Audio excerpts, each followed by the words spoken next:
Well, hello. Welcome to another episode of What Nobody Told Me After 65. Well, it's your lady on the go, lady in the know, Miss Info. You have reached the Information Nation, where knowledge is shared and wisdom exchanged for the betterment of a people. Good evening. Welcome back.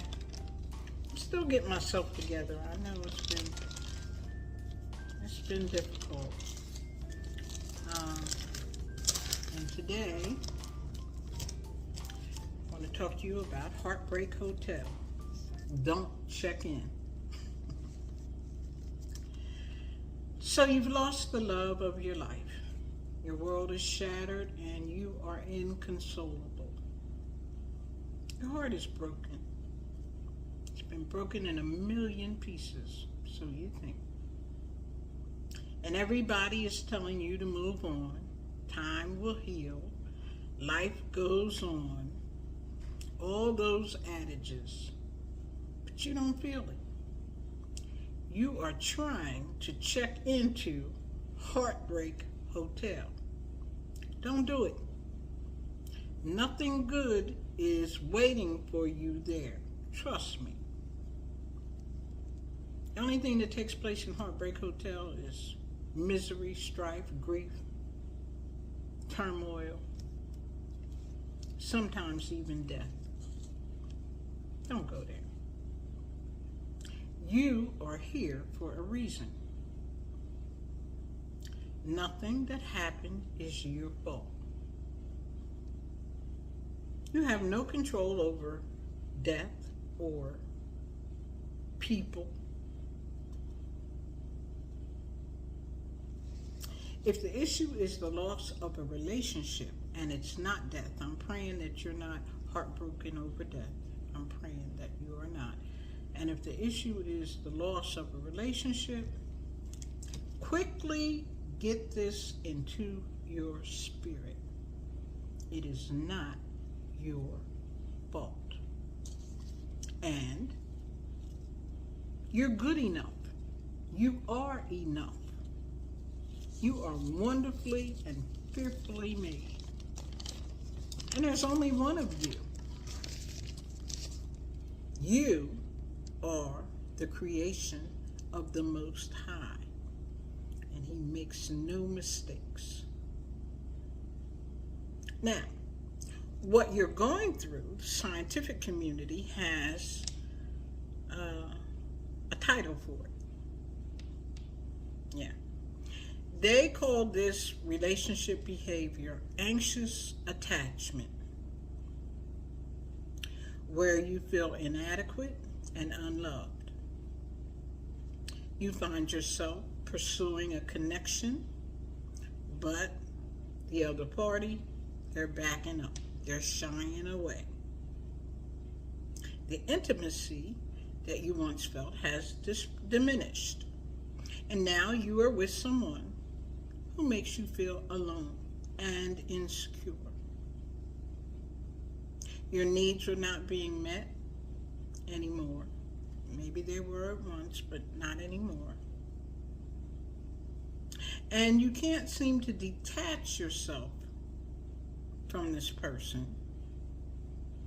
So you struggle to fit in, to become somebody that you are not. You're hoping to regain the familiar sense of belonging. But the feelings remain. And it's up to you to change. You change the way you think about yourself. You change the way you think about the other person. You are the captain of this ship. And only you can heal this hurt.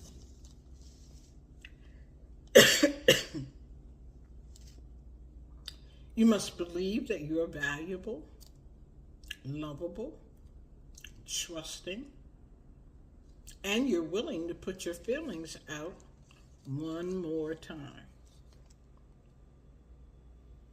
You have a right to experience love and intimacy. And I did not say sex. This will all feel impossible because your heart is aching. Your heart is broken. But it is all very possible.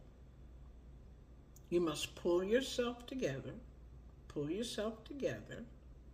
and self-talk your way through. Self-talk is merely prayer. You're asking for forgiveness. You're asking to be made whole again. You must learn to regulate your emotions. Come to terms with the end of the relationship. It's okay. You need to set healthy boundaries with your ex or completely cut them off. If healthy boundaries can't be set, cut them off. You don't need that aggravation. Whatever feels good to you for your healing. And it's okay to grieve, but do not wallow in it. Get in a good cry and then move on. It's okay. Get yourself some good supportive friends or some professional help. There's nothing wrong with that. Today, during Bible study, I met with some very lovely ladies. But instead of having Bible study, we decided that we needed to talk.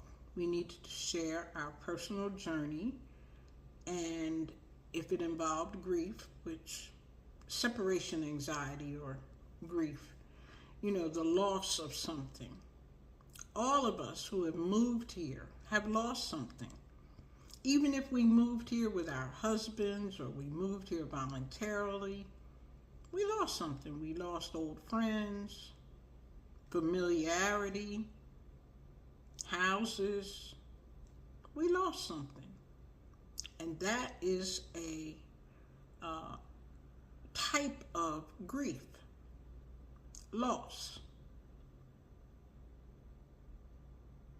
We also learned that we are not alone. We are lonesome, but we are not alone. There's a big difference.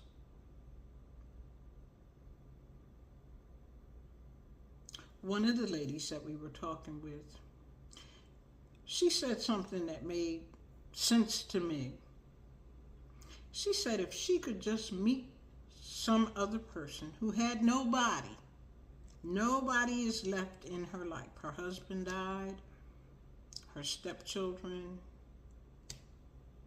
don't deal with her. As a matter of fact, they got into an argument over some money, lots of money. And part of the agreement was they give the money back, but you stay away from us. Oh, what a terrible, hurting feeling to know, really, all you were interested in was money from the beginning. But she said if she could just find somebody who didn't have anybody like she doesn't, she would understand them completely. Makes sense to me. What is going on in her life? I can't really fathom it. I can't really understand it because I do have children who are very much still active in my life. Grandchildren, great-grandchildren. But she has nobody. And the ones that she thought she had, they've taken them away. Profound. The things that we learn from one another when we're talking with one another, it's healing. And so for the hour and an hour and a half, that's what we did. We talked, we shared, some of us cried. It was very, very needed and healing. Since I've been back, I've been dealing with some business stuff, some personal stuff. And I've learned some things about myself, some things that I didn't want to acknowledge, but they're there. And the older I get, the more profound and pronounced these things become, because I didn't deal with them early on. Now I'm going to deal with them whether I want to or not. And it's okay. Part of my therapy is being able to talk to you. That's healing for me.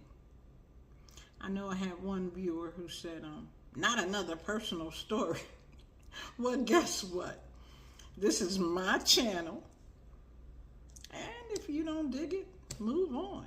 It's millions more channels out there. People have something to say, and I do too. Respect that. I'd like to hear from you. Yeah, I'm a little different since I've been back, I know. I'm getting it together.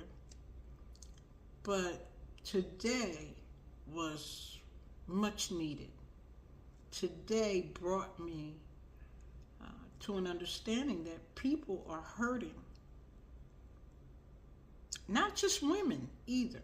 But men, they deal with grief, they deal with issues, they deal with pressure, they deal with things a lot different than we do.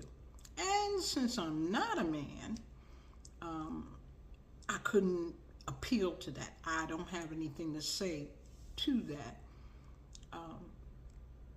Mostly another man would understand.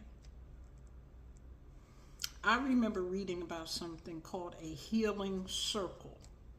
And it was men and women. And those people who were dealing with the same type of hurt, they paired up and paired off and shared, talked with one another. You'd be surprised how much just being able to get it out, how much that helps. Yeah, it helps.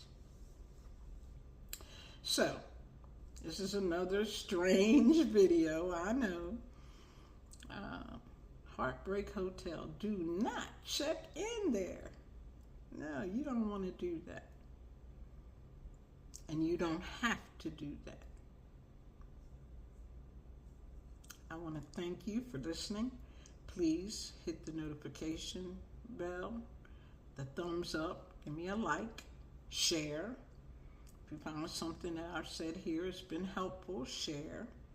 And comment. Let's talk about it a little bit. Talking really is therapeutic. It really is. Listen, it's another beautiful day in the neighborhood. Looking forward to tomorrow. And remember, you don't know what you don't know. Take care.